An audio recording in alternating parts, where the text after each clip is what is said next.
其实美国对于雷达的更新是非常重视的，但日本不见得做得到。所以日本它现在 F-15身上的这个雷达到底能不能够侦测到100公里以外的东西，是一个问号。因为丰臣健是说，这个歼15已经可以到了170公里，所以很可能双方在 F-15跟歼15在接触的时候，他们很可能是什么？中共的飞机早就已经发现你了，因为它的雷达可以看那么远。结果 F-15只能够看100公里，在空战中我先看到你就赢了，哪怕是10秒我就打赢你了。我们持续要来关心到的是，中俄现在联手对日本发动了海空的夹击式威吓之后，《华尔街日报》这边又爆出了一个最新的解析，说如果接下来北京决定攻台，那么解放军会采取的3阶段攻势。今天就这些议题带观众朋友来特别的做关心，有没有可能寄出中国大陆的东风快递呢？好，来看到的是今天的3个我们要来讨论的话题。首先，中国大陆的攻台3阶段曝光了吗？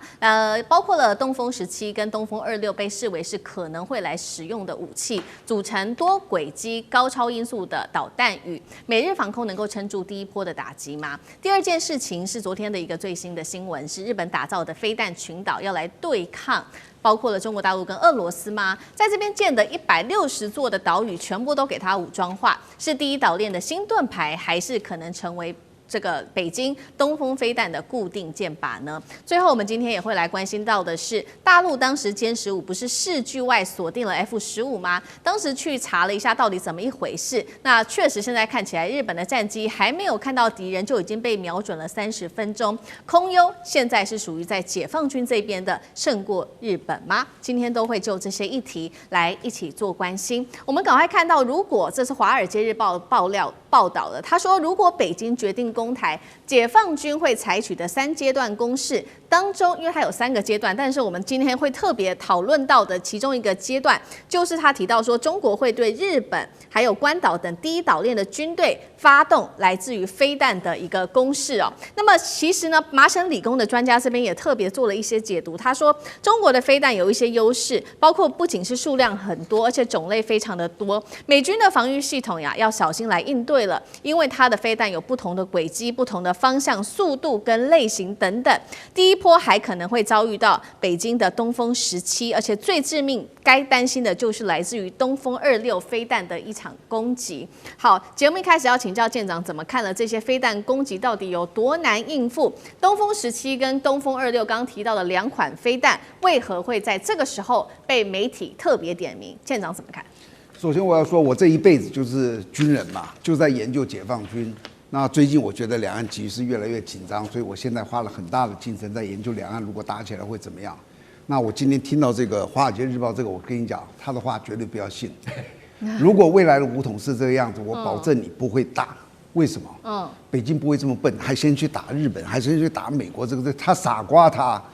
他如果发动武统，他一定是速战速决。记住，他一定认为他可以速战速决。那他能不能做到速战速决是两回事啊。就他一定是我计划的时候，我觉得我很快结束，我怎么会让别人介入呢？我怎么会去打别人，让人家来打我？这是不可能的事，这是第一个。第二个，至于你说了这么多武器啊，问我真的是问对了，因为我这一辈子我在海军的专业就是战斗系统。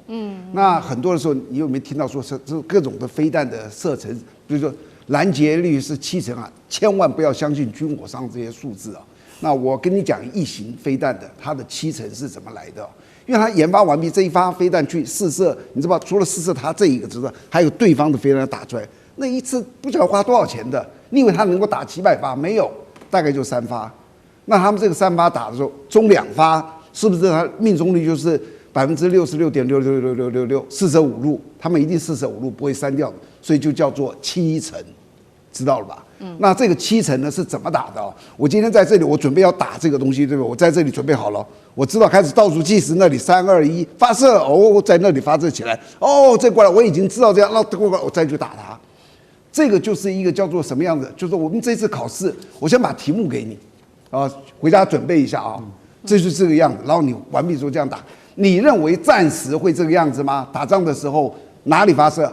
什么飞弹，怎么过来？通通不知道啊，可能在你睡觉的半夜打过来，所以你知道实战的时候，他那个命中率是远远比那个低的。那如果说像这次他说了这么多东西这样去打这个美军啊，如果他真打的话，我可以告诉你根本没有办法去反应，几乎是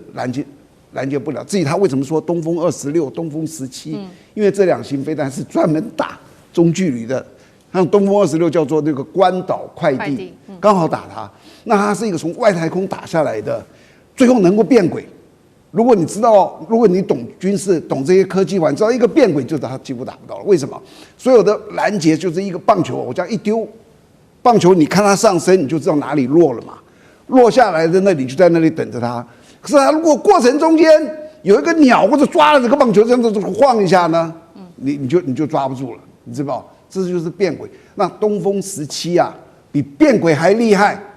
而且它打得更精准，所以你就知道这2个东西都是他提出来说，这是如果我们第1岛链、第2岛链可能碰到的，那这些东西基本上我们是拦不住的。那他说了半天，其实告诉大家一个事情，就是说我们美国不会管这个事情的，因为我们没有能力，好吧？好，这个是来自于美国《华尔街日报》针对如果解放军可能做攻击的话，他释出了3阶段他认为可能作战的方法。那另外一方面，这个是一个假设而已，但是实际上我们来看到日本的军事扩建却是实的。真的正在进行当中，而且呢，正在进行的是40年来最大的一次军事建设。首先，这个是最新消息，在台湾的周边的一个地方，沿着琉球群岛延伸的这个飞弹群岛，它把它建起来了。接下来有160个岛屿组成的琉球湖线，在这边建什么呢？反舰飞弹阵地、雷达塔、弹药库跟电子战的设施，其实不只是这样子而已。刚刚说了40年来最大规模的军事建设，还包括了哪一些？看到了，在离台湾只有110公里的这个地方，与那国岛在这边建的是电战部队，再加上反舰飞弹。持续来看到，包括了台湾附近的这个石垣岛、宫古岛，在2023到2024其实就已经完成了反舰飞弹的阵地了。冲绳早就已经有美军的空陆的海陆基地的多层部署了。那么九州也有 F-35跟长程飞弹等等，可以看到一个大的弧形哦，在这个第1岛链这边都已经建好了最大的一个军事建设。所以接下来我们要请聂老师带我们看了日本打造的飞弹群岛，真的能够应付来自于中俄的海空飞弹吗？这些设施会不会成为中国大陆东风快递的箭靶？你又怎么看 ？OK， 我想我们的对岸中国呢，从这个经济开始呢，这10年的经济2位数经济成长，外存体赚足了世界贸易财之后，他们开始大力的扎大经济一体计划，在2014年，然后他们的科技突飞猛进，也是这个辅助了他们的军事航太，全部一直真是飞跃的提升。那当一个他们有可能对这个日本也好，或背后的美国也好有威胁的这个国家，他们必须很快做动作。那这个都是不久的事情。那川普其实2016年上来，这个与那国岛的这些所谓的飞弹群岛是在那时候建的，就2016年，而且已经建设了230人在上面哦。你现在讲的这个电子战呢，会有另外的30人上去，也就是他要扩大规模，做未来大家就电子战嘛。好，不管怎么说，它整个你刚刚讲的后来的好几个岛屿，全部把它做成了一个叫做飞弹群岛。那当然，这个可能以前这都属于这个所谓日本的西南诸岛之类的，它把它变就是要围堵，等于是对岸的崛起。当然就会有一个所谓的很清楚的，就是对中国也好，或最近讲中俄的它的这个联合的军演这样的一个协防也好。不过我现在要讲一个，就是日本到底是什么样的国家？战败之后很清楚，从联合国26国宣言开一直讲说，你们战败国未来就是要被献武的，你们是一个只有防御性武器的国家，不能有攻击性。他现在做了很多东西，越来越像攻击，甚至就是攻击性的这个规模。你买了美国的F-15，还有 F-35等等，你不是就准备要攻击？这是不对的。从联合国协商，当然从某个角度，联合国当2战之后也很久了啦，已经经过80年。或许我们说啊，这世界已经过去了，而且他们的就是他们的敌人中国对手越来越强，他们必须这样做好，又有美国的 support。但现在重点就在，可是你这样强，你有用吗？就像这次歼15和 F-15的对视，像这个电影这个上演一样，你不觉得对岸它其实强中它还更强吗？好，那不管怎么说，我现在重点就空海陆，从任何角度你都会发现，你从战机的比例，你看4代战机，你看中国怎么才开始，5代战机不管歼35、22。还有6代成飞的歼36也已经试飞了，然后歼50这个审飞也都准备嗷逮捕要出来哦。美国现在6代战机都还很担心了，波音的这个F-47都不知道还要弄多久。现在也就是他们必须要做这些动作，所以你才会发现从2016、2023、2024他们必须建制。当然美国当然他军事也可以赚一点钱，就当然也知道日本我就 support 你。但重点就是，到底这些威胁对对岸有没有威胁？当然会威胁到，就是他可能要花更多的力量来跟你对峙。不过从军事实力来讲，我们可以看得出来，这背后有一个很重要的东西。我们讲空海陆或者各种东西之外，最后有一个很重要的东西要 back up。我们不能否认，日本过去是一个科技强国，也是一个资本大国。对，70年代、80年代，你的电器、汽车都很强。对。可是你知道，中国在2014年、2019年、2023年所丢的大基金1期、2期、3期计划，从 AI 5G 先到6G，到它的半导体晶圆，你知道这国家花了多少钱？你知道他们的制造业是全国布局的。美国的科技只有在矽谷，很多很优秀的人去创新，搞那个都，而且是民间企业搞创投，把东西一个一个扶持起来，甚至支持了军事国防。但是还要民间跟国家还会有些争议，像 Elon Musk 跟川普也会分离啊，也会吵。中国不一样，它是全国扎这基金计划，而且每个地方都有制造业 spread out 非常普遍。更重要的是，它科技每个地方都有，从安徽到贵州到哪里都有。你知道它科技已经定不到，你知道到中国去看，所有东西都是科技化。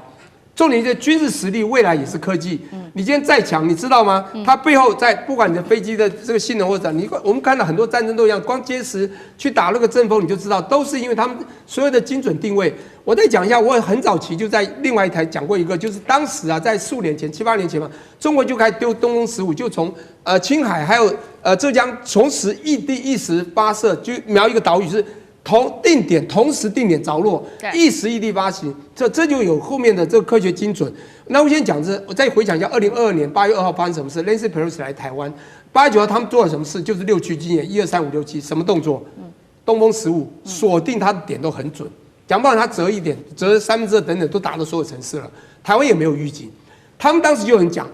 这是东风15而已，我们东风17下去，你挡到了，你这次都没有预警到。我东风17强尾蛇的去，你根本没有办法拦截到。也就是说，实力来比的话，他们做这些东西真的打起来可以撑一阵子，当然可能就不是1、2个礼拜，可能撑几个月，最后会更惨。所以我觉得以实力来讲，我们讲真的潜在海中的龙，那真的一翻身他们会怕，就叫东风快递，也就是东风，他们这么多型东风，这一打下去，我觉得。这些群岛可能都没有用，不过他们放在群岛中打掉就算了，因为这都是小岛嘛，也没有打本土。但是真的打了以后，本土一样会受伤啊，对不对？好，聂老师帮我们特别讲到了在这个军事实力上面的比较，不管是在飞弹上面的比较，或者是在空中战机，我们要来看到它的一些系统，到底中日之间谁比较占有空优？是解放军吗？因为呢，其实之前我们不是讨论过吗？这个日本政府日前是针对了大陆的歼15用火控雷达去锁定这个日本的 F-15战斗机的事件，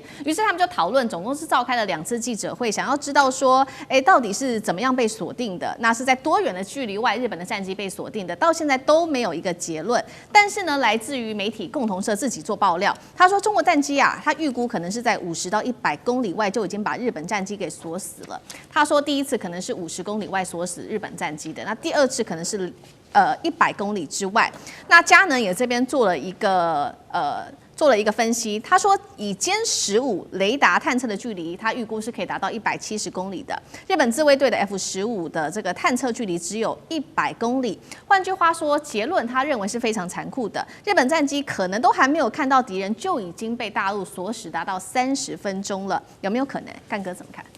我想他这个是数据是可信的啊，也可以当做参考。为什么？因为丰村健司啊。他是非常知名的佳能战略研究所的主任研究员，他不会这样子信口开河，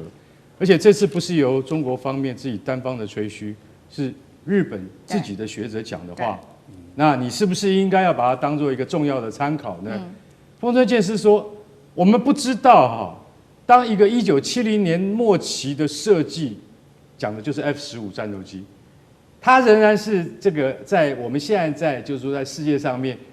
一流的战斗机，虽然它的已经是50年前的老设计了，可是说一句实在话，它仍然是在这个世界上面非常知名啊。为什么呢？因为它的战机都是以色列打给你看，以色列用 F-15打遍天下无敌手，所以日本、以色列跟韩国这3个国家都是以 F-15英式战机作为他们的主力战机。可是丰村健司他今天提出来一个很重要的观念，就是说，原来 F-15的 APG 雷达。它好像已经隔了一个世代了，它没有跟着上来。其实美国对于雷达的更新是非常重视的，他手下的 F-35、F-22、F-15这些飞机，甚至 F-18，你你都要迭代的，你都要不断的更新，5年到了更新，10年到了更新，但日本不见得做得到。所以日本它现在 F-15身上的这个雷达到底能不能够侦测到100公里以外的东西，是一个问号。防卫厅不会告诉你实话，当然中国这边也不会跟你讲实话，因为丰臣健是说，这个歼15已经可以到了这个170公里，所以很可能双方在 F-15跟歼15，知道吧？在接触的时候，他们很可能是什么？很可能是中共的飞机早就已经发现你了，在170公里之外就发现你了，因为它的雷达可以看那么远。结果 F-15只能够看100公里，这中间有30分钟的差距。其实我觉得30分钟是一种夸大，不会那么久。但是意思是说，我先看到你，在空战中，我先看到你就赢了，就赢一半了。只要我先看到你，哪怕是10秒，我就打赢你了。所以他这个学者提出来的忧虑就是说，我们的雷达是不是落伍了 ？F-15号称当年是上帝的坐骑，什么叫上帝的坐骑？就是说。没有人可以打赢我，然后去把它履行实践的叫以色列空军，打遍贝卡山谷，然后整个中东没有一个国家，叙利亚、伊拉克没有一个人敢跟以色列打。现在日本也是这个飞机到底打得赢打不赢歼15或歼16，变成日本的忧虑。我认为说他这个时候提出这个问题来非常适合，也就是说，未来中日之间的空中平衡是不是它的倾斜已经真的导向另外一边，而不再是日本这边了。今天节目我们要特别来关心到的是军事上面，美中的战机现在决战东海。今天会来关注的是 F-15EX 正式的进驻在冲绳，挑衅歼20吗？另外，我们也会来关心到的是中国反呛，你是磨刀石。再来关心歼35是否爆量来袭，这一波军武美军撑得住吗？今天我们会一次的来做解读。先来看到这是最新消息了，这一次美中新一批的军机大比拼，美军又出了什么新招？7月14号这一天，我们看到美军2架的 F-15EX 重型战斗机是正式的进驻降落在冲绳加手纳基地。这一次不是一个例行的巡弋，而是 F-15EX 大军进驻的一个前哨部队。五角大厦也已经正式的提出计划，接下来会在2026年规划在冲绳这边部署总共36架的 F-15EX， 摆明就是针对解放军在东海部署，还有歼20要正面的来做挑战吗？等一下我们会关心。再来稍微关心一下 F-15EX 在战力上面有什么样子的功能，包括了它其实呢在携带量上面可以携带22枚的飞弹，那最大航程是超过了3000公里，采用的是5代机，因为它比较晚出来，5代机的先进的航电设备，刚刚说了服役时间是晚于 F-35A 的。那么美国呢空军称这个是最强的非隐形战斗机，所以节目一开始，我们先来关心这一台 F-15EX 它的战力到底有多强，能够对驻日美军带来多大的空战能力做提升？委员怎么看？所谓最强的非隐形战斗机，就是对美军来讲，它是最强的非隐形战斗机。但是要说全世界最强的非隐形战斗机，那可就未必哈。目前美军服役的大部分的所谓的 F-15的战斗机啊，大部分都是 C、D 两型的。C 呢是单座机 ，D 呢是双座机。那 F-15这本来这一款飞机的设计啊，是不做轰炸用，换句话说不做对地攻击，它只是在抢夺制空权用。所以它有一个名言：设计 F-15不会有一个弹掉在地上，就是完全是争取制空权的。但是现在啊，因为 FCD 的即将除役啊，他们就把它扩张，所以才会有 F-15X 这个型号出现。那事实上有2款，一个是 F-15CX， 一个是 F-15EX。F-15CX 呢是单座机，那 F-15EX 是双座机。双座机的话，前座当然是驾驶员，后座呢就武器官。武器官呢做各种这个什么电子战啊，什么武器这个操作的控制。那我们要特别提一下，他说他进驻的加索纳基地好像就很了不起，没有啦，这一款战斗机也不是，他2021年开始出厂嘛，到现在也出厂了好几架，好像有些国家已经也拿到了哈。那你说它有没有最先进的航电设备？有的，它有红外线啦，有雷射啦，该有的大部分都有了。而且它的这个最大的推力是36公吨，就跟中国解放军的所谓的歼16是一样的这个推升的重量。不过它因为比较晚出来，它有个优点，它的爬升力是每秒360公尺。那个歼16大概只有每秒260公尺，所以大概还少了100公尺。歼16出来比较早啊，但是它这个里面经过测试结果还是有很多短板哦。比如说，它现在通过测试是说，在接近音速飞行的时候，它拿着那个原子弹模型弹，就是战术原子弹的模型弹来做测试，那抛掷的时候发现精准度蛮高的。可是它在很多的空战测试，比如所谓长程攻击防避自己，也就是说，如果有更远的导弹来攻击你的时候，你到底能不能闪避？这个测试目前还没有成功，因为我们通常都说初步作战的这个测试跟评估啊，它是通过了，但是呢，要做更实际的这个状况的测试跟评估，它目前还没有过关，所以。你说它是最强的，当然跟美军的其他的隐形战斗机比 F-16啊等等啊是会强一点。可是他说要做成这个能够深入这个敌境去进行空袭跟轰炸，因为它有战斗机跟轰炸机的功能，因为它载弹量非常大，所以它不算是轰炸机，因为还没到轰炸机的等级。可是它又能够载比一般的那个战斗机还要多的一种空投的在炸弹的数量。好像在波斯湾战争的时候，他曾经这个进入伊拉克轰炸效果不错但是那个时候是 F-15A 时代，接到 F-15X、EX 呢，当然会更强。那可是对手不一样，如果对手是北韩都还有可能，如果对手是中国解放军的话，中国解放军的飞弹精准度很高，这种非逆中战机生存率是不高的。好，所以看完 F-15EX 这一台战机的战力之后，等一下我们也来稍微比较一下，那就解放军跟这个美国的战机来做比较，战力互 PK 到底比较又会是如何呢？针对这一次我们看到美方部署在冲绳 F-15EX 的这个事情，现在环球时报中国媒体也特别做出了评论，他认为说解放军歼20的重点部署也是在东海的区域，所以他认为说美军这一次的动作具有高度的针对性。那刚刚讲战力嘛，现在来自于军事网站，这个是腾讯军事专栏空天力量也开始做了一个比较。他说拿歼20搭配空警500组合，早就能够压制美军的 F-35A 加上E3了，所以他认为说美军想要用他的 F-15EX 来威慑中国是远远不够的，甚至这样比喻，他说这充当解放军日常训练的磨刀石还差不多。互相比较，谁比较占空中的优势？张健老师又怎么看？我想，首先我要呼应一下这个委员刚才的讲，我接续的讲，这个飞机基本上来讲，是因为美国发展所谓下一个世代的第6代战机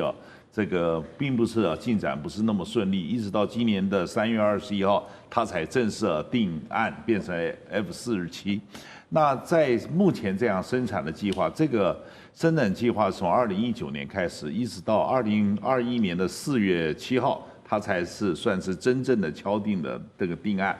这个说是这个最强非隐形战斗机，事实上在研发的阶段，他们也确实做了一些改进，也可以让它到达一个很高程度的隐形，但是那样子呢，就限制它的其他功能的发挥。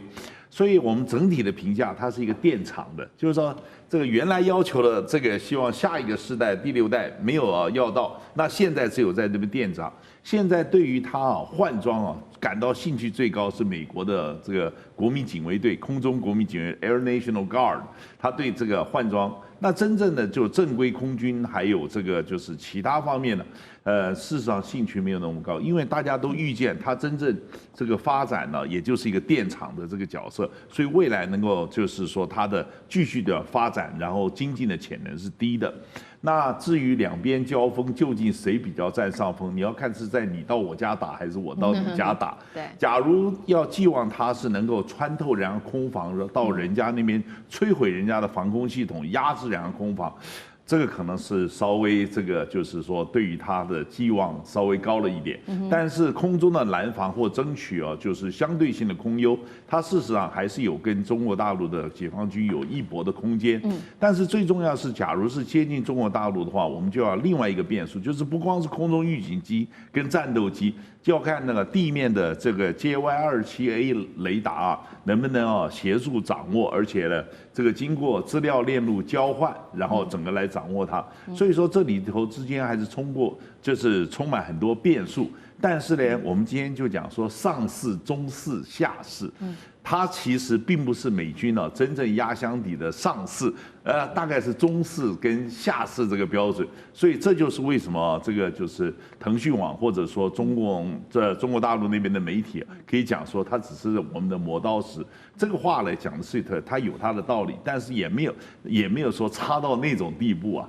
好，看完现在美军在全球的这个部署之后，我们也持续的来关心。那中国大陆的解放军现在也在努力，在他的战机致力在歼35要进入暴兵模式，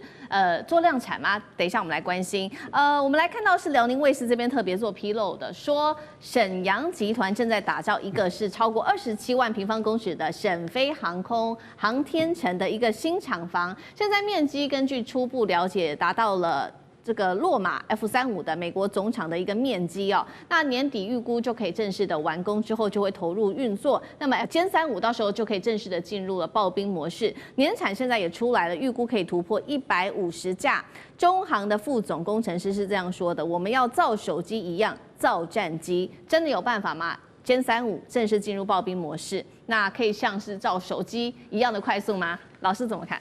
我觉得这个当然是一种比喻了，很形象式的比喻啊。平均等于是2天多一点点就要造一架这个歼35出来，2天多一点点就一架就要出来了。那你想它的生产线的全自动化要到什么程度？我有去参加过，我有去参访过这个问界8的一个制造的一个流水线，我也到过三立寺去看他们的整个全自动化 AI 智能化的一个流水线。其实大陆的这种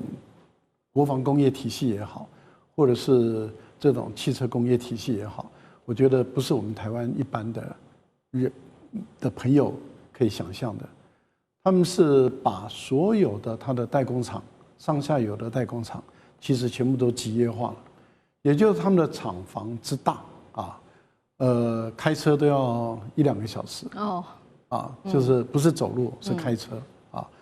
然后他们的所有的，例如说它的代工厂，因为我们都知道一个战机，它要制造的零组件跟所需要的各种，不管是机翼、机尾，甚至航电各方面都很多，发动机等，它的这个分包的系统是很庞大、很复杂的。可是如果你是散落在每个地方的话，那基本上你要协调，要调整，那基本上就要耗时耗费。他们把它集约在一个大的生产基地里面，这个大的生产基地都已经是科学化了，因为你从哪边的生产流线开始走，然后他们的会议，例如说你总工他们在思考设计改的时候呢，他们的另外一端马上就可以改过来了，而且很快的他们就可以线下的、线上的都可以直接作业。作业完了以后，他们进入流水线在生产的时候，他们基本上几乎都已经是全自动化的生产，然后他们连品管都大量用 AI 来做品管了，除了很细微的、很关键的地方用人来去做最后的检视以外，其他的全部都是用这个电子化、自动化、机器化，甚至我们看到连生产线的绝大部分也都是由这个机器人来生产制造。所以你说2天要组装或是要建造成为一架战斗机，2天多一点点，我觉得这是绝对有可能发生的事情所以不吹嘘，我自己都看到他们的生产线汽车是怎么组装的，在我们的眼皮底下，怎么样把一个汽车的零组件从它的各个代工厂开始用这种全自动化的托运系统、拖链系统进来了以后，到最后组装成为一辆车，经过品管，然后品管哪个地方要淘汰的就都已经淘汰了，每个零组件都用 AI 来做品管，然后到最后一个生产线做测试，进入测试区，接着就开始在测试场开始跑了。我觉得这是一个全自动化的时代，在大陆的这个生产机器人的使用，在全世界，它一个国家就占全世界的1半以上。那你想想看，美国含 G7 的总和都不到一个中国。我觉得没办法拼了。同样也是军事上面的消息，我们要来关心的是，伊朗现在要接收这个歼10吗？并且还会搭配到中国大陆它的霹雳15，这个威胁之大，现在美国跟以色列都非常的紧张跳脚，而且说了要切断晶圆。我们今天一起来看，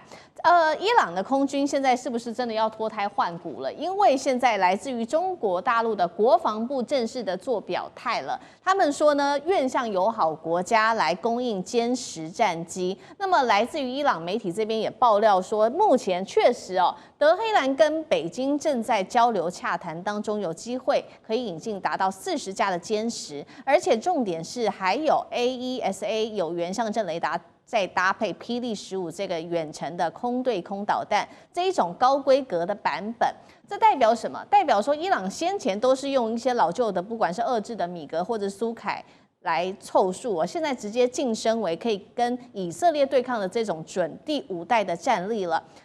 专家就预估说，如果说伊朗真的完成了来自于这些中国大陆武器的部署，就可能改变整个中东的制空权，真的是这样吗？我们等一下请将军们也一起的来做解读。那现在呢，美国智库也很紧张。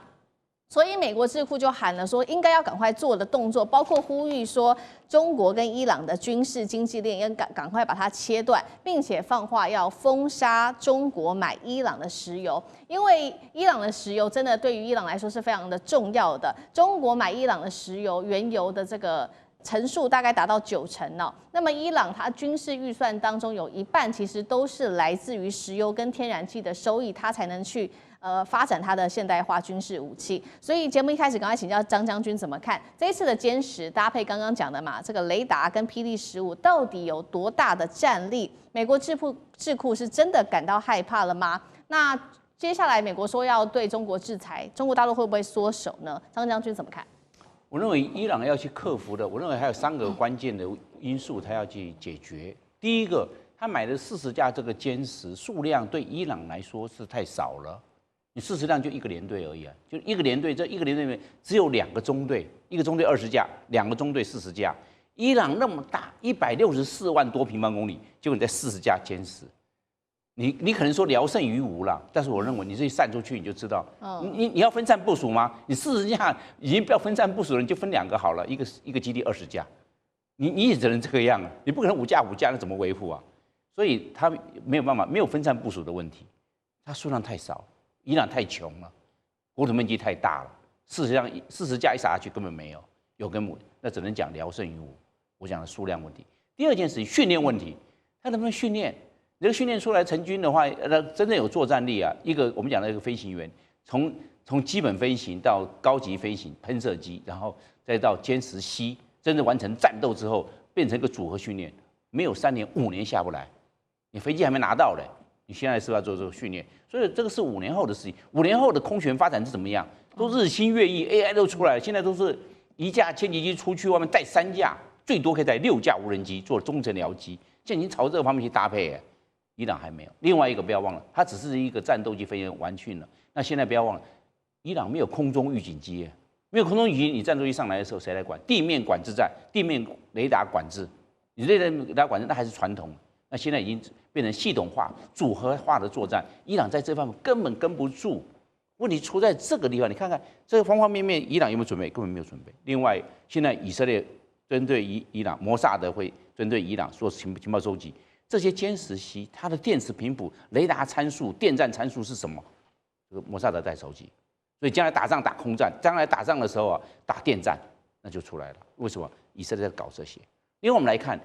伊朗不可能成立一个攻势空军，它一定是守势空军，因为它要跨到打1000公里外的以色列去轰炸吗？难度增减，难度不会。那你只能没有空中加油机，那你也只能在本土空防做一个守势空军。那守势空军能够对以色列产生多大的威胁？没有，你守势空军啊，只有以色列来这边轰炸，来这边作战啊，你更没办法。而且知道以色列他这一次去炸这个伊朗是通过叙利亚，叙利亚现在是沙姆解放组织控制，他对以色列是采取一个不对抗主义。你的以色列空军过来了，他目移目送，炸完了从伊朗回来了，回到以色列，他是目移目送。是这样子，叙利亚没有空防，他对以色列通过他的领空去轰炸伊朗，他不做任何拦截。你想想看，那这样子的话，那伊朗的空防威胁是更大。所以我们方方面面来看呢，那关键就在那以色列还会发展弹道飞弹，那这样的话对伊朗的那个放歼10系的那个机库、机堡、地下防止做轰炸，所以将来伊朗在这个空权上面、制空权上面能拿回多少？我认为并不乐观。好，同样的问题，将军又怎么看？但是最起码伊朗先踏出第一步了，这个所有战力建立一定是从0开始慢慢往上增长。那你永远不踏出这一步来讲的话，你永远空防是0哈。所以我觉得伊朗来讲，40架确实要建立整个国家的空防体系来讲的话，确实是不足以。可是代表说伊朗开始感受到制空权的重要，他开始愿意踏出这一步。那第二个含义来讲的话，他如果说是中国大陆愿意将这款战机卖给他的话，也是代表外交上、军事合作上一个突破哈。那第三个，我觉得中国大陆会卖，为什么呢？因为这时候中国大陆一直很想借这个机会，它的影响力深入到中东地区去。那大家看，如果说是中东下面就是所谓的波斯湾嘛。那上面来讲的话，隔着里海就到俄罗斯，然后接着过去。如果说从陆路过去的话，就是土耳其。其实伊朗在这个地方来讲，有它一个这个战略的一个地理上的一个地缘战略的重要性。那中国大陆当然很想对这个地方势力希望能够影响到这个地方。那以往来讲，因为伊朗来讲它的角色它摇摆不定。我觉得这次很明显的，美国轰炸伊朗以后，可能让伊朗下定决心要向中国来靠拢，愿意让中国影响力进来。那这个40架战机是第一步所以我觉得这只是开始，代表后续的含义。你要看中国影响力就可以进入到伊朗嘛。那伊朗来讲，他开始感受到这个制空权的重要。那第二个我要讲了，40架虽然没有办法全面空优，可是你知不知道它可以局部空优？所以我们作战来讲的话，就是说我没有办法全面赢你，可是我只要在关键节点上面，我保护我自己重要设施，我就好了。比如说，我讲40架战机，它可以部署在哪里？它比如说核设施的位置，它部署在这个地方我别的地方让你炸，但是核设施位置，如果说你要进来的话，那试问一下，如果说真的部署了这40架战机在这次它的核设施附近来讲的话，那 B2 轰炸机还有没有能力这样大拉拉如入无人之境对它实施轰炸？这就是局部空优，我只保护这个地方。那第二个来讲，它是搭配霹雳15。那上次这个印巴冲突的时候，我们看到霹雳15射程是180公里之外将敌机击落。那事实上搞不好更远200公里都有可能，这个数据我们不知道但是最起码可以肯定的是180公里。那你知道以色列来攻击它的话，以色列用的都是战机就 F-15、F-16或甚至于 F-35，它有一个短板，就是它到伊朗去轰炸完以后，不管来之前或回去之后，中间一定都要有空中加油。那如果说是歼10，它专打你的预警机或者专打你这些加油机，那你以色列战机你回去的时候，如果没有奶妈帮你加油的话，你威胁就会加重你要对伊朗空中这个轰炸的一种困难度就会提高。如果有这种飞机来讲，他就担心，那我要不要提高我自己的加油机的安全的维护，就会增加它的难度。第三个，它可以部署在哪里？我觉得荷姆兹海峡，大家去看看荷姆兹海峡，这个对面就是什么地方？旁边就是美国的巴黎就所谓这个中央司令部的位置，以及也是它第5舰队司令部的位置。那如果这群战机摆在这个波斯湾的对面，摆在巴林对面来讲，我想对美国来讲还是有这个如鲠在喉的那种感觉，因为一架飞机一直对着你，虽然说我可以将它击落，可是对我来讲永远就是一个威胁。所以40架战机不见得能够帮助他打胜仗，但是确实是可以增加美国或以色列要对他攻击的一个困难度会提升很多。好，至少这个伊朗开始做了买了40架的这个歼十。那么重点是刚刚将军也帮我们提到了嘛，它其实可以局部的保护自己这个空优，尤其在核设施上面。所以现在呢，看到以色列就非常的紧张。以色列最近又有动作了哦，我们就来看到说，以色列的国防部长这边喊话了，说接下来只要感受到任何的威胁，就会直接的打击伊朗。尤其这个时候，欧美情报又爆料了，伊朗早就已经把它的这个高浓缩铀转移到安全的地点，核计划最多呢，你也只能再延后个几个月而已哦。所以上次美以的攻击确实搞不好就是真的没有打到痛点。到底怎么一回事？杨老师又怎么看？据传是伊朗要买40架歼十 C， 但其实9年之前呢，伊朗曾经一度要考虑买100架歼十 C， 但是自己内部决定不买中国大陆解放军的歼十 C， 而想要去买法国的标风。那结果呢，受到法国跟欧洲这边的禁运啊，所以呢两头落空。所以他们都在想，如果9年前他买了100架歼十 C 的话，现在这个情况说不定搞不好是今年4月的时候印巴战争的重演了，这也不一定。那你现在买40架够不够？刚才张将军讲得很清楚，所以俄罗斯的专家已经说，40架不够，要买400架。那当然有没有钱是另外一回事。那同时你买歼十 C 跟霹雳15这个导弹也不够，你要买这个空警500，还要买这个红旗9。那才能形成一个整个资讯链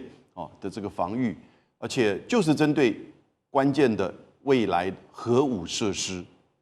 因此，伊朗如果决定要继续发展核武的话，它就一定要再继续的掌握弹道飞弹以及部分的，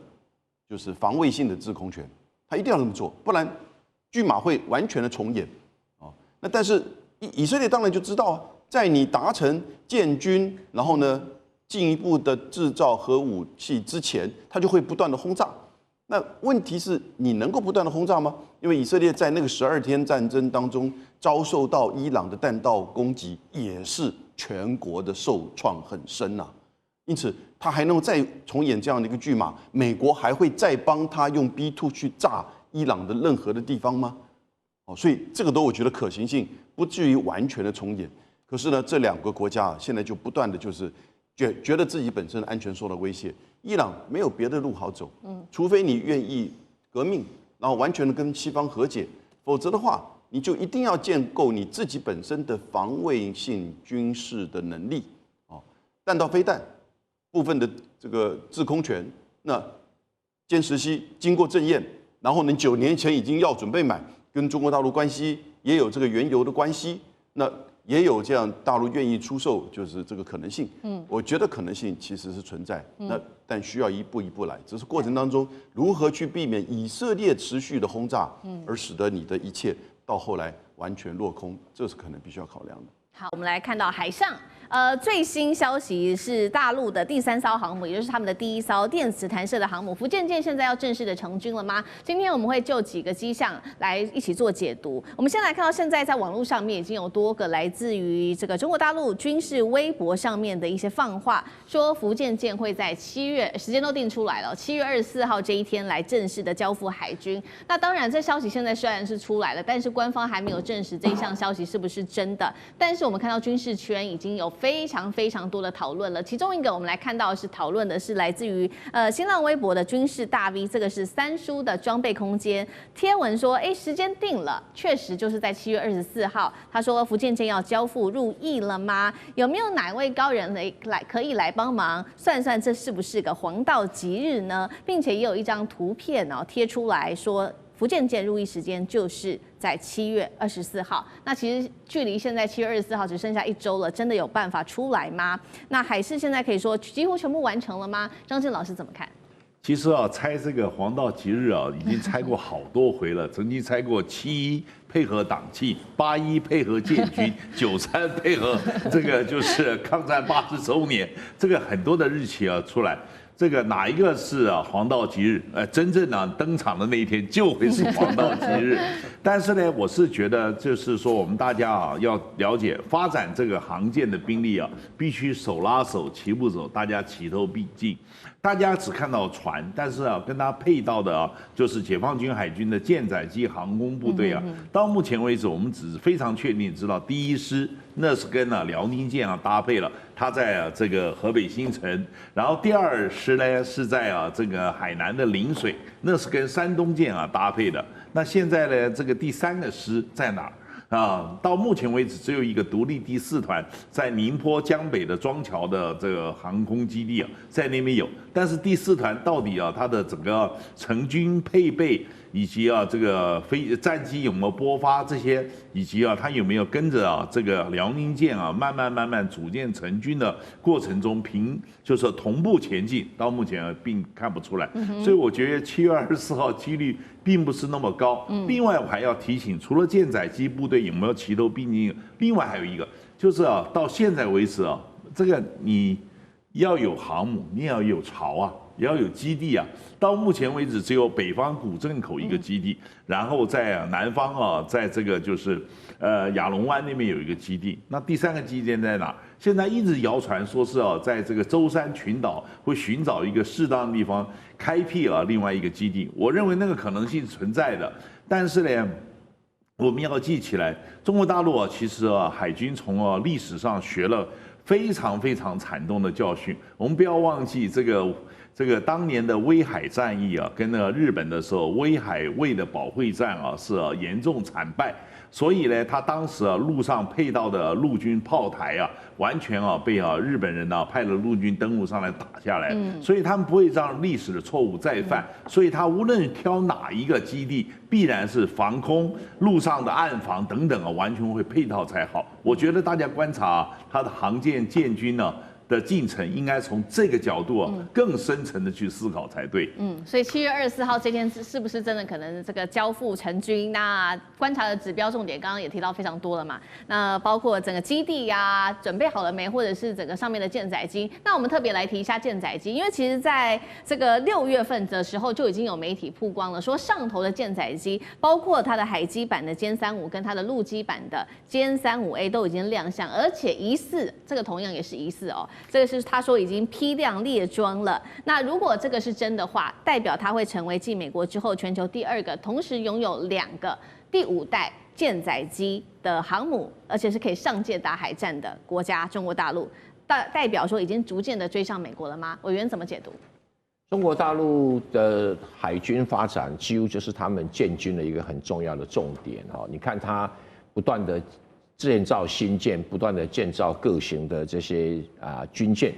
尤其是航空母舰。目前呢，航空母舰准备有2款的舰载机，第一款呢大概就是歼15，第2款呢就是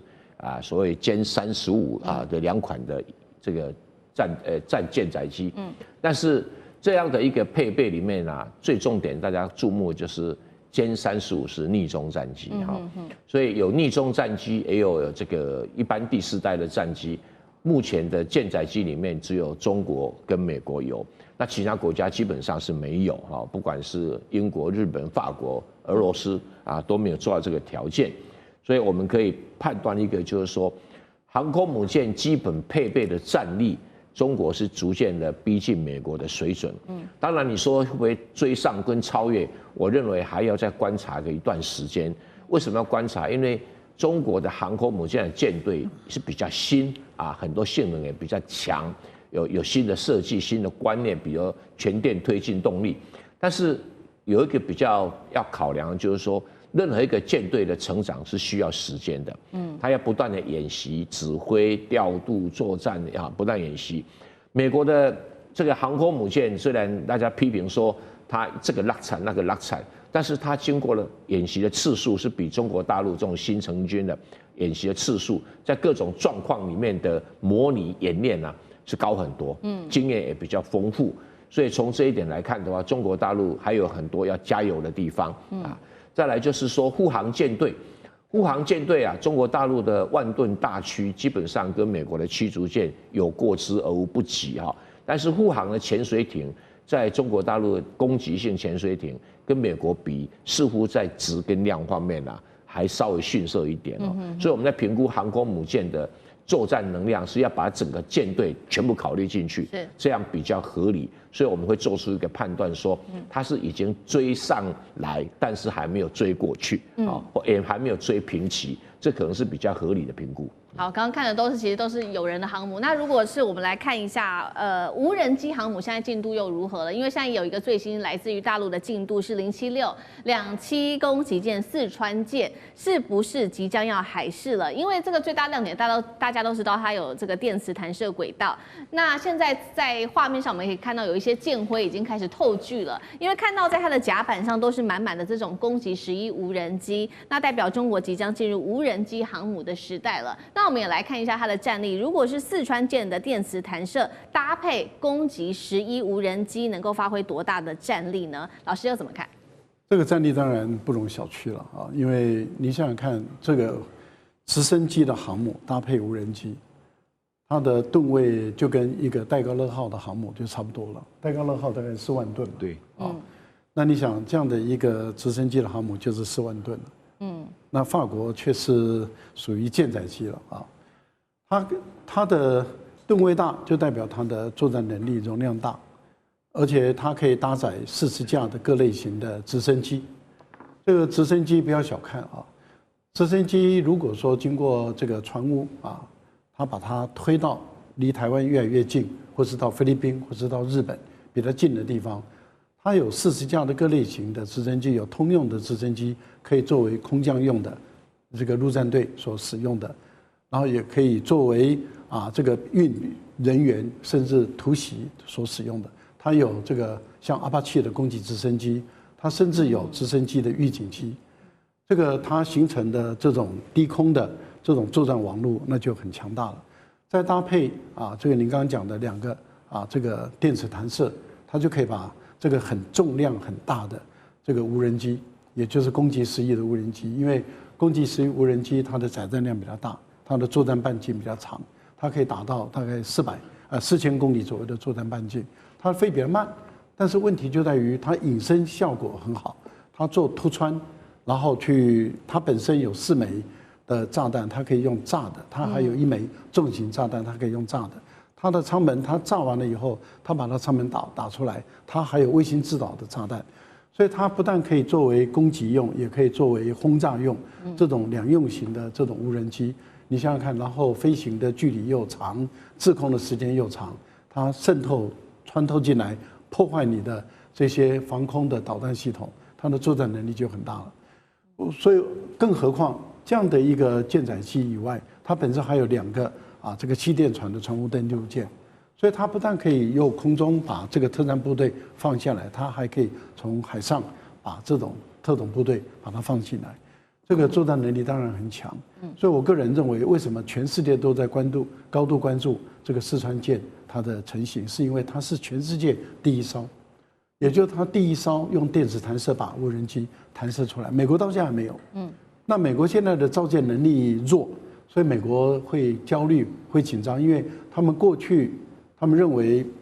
我美国的海军是全世界最强大的，所以他把他的力量放在航母这个部分。可他没想到中国大陆的崛起，2国之间的近战的可能性是越来越高了，登陆战的可能性是越来越高了。而中国大陆事实上是一直在准备这种登陆战。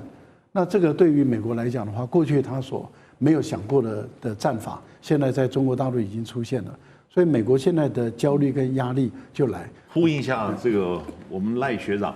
就是说另外还有一个消息来源指出他因为能带 CAC 这种气垫船，中国大陆也在发展小型的，而且是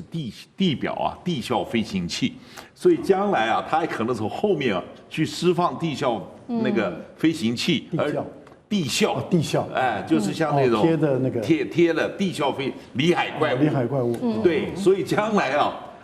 我们呢，这个大家不要把想象空间给限制住了。哪天它屋门一开，飞出来的不是气垫船，而是地效飞行器。哪天它的那个就是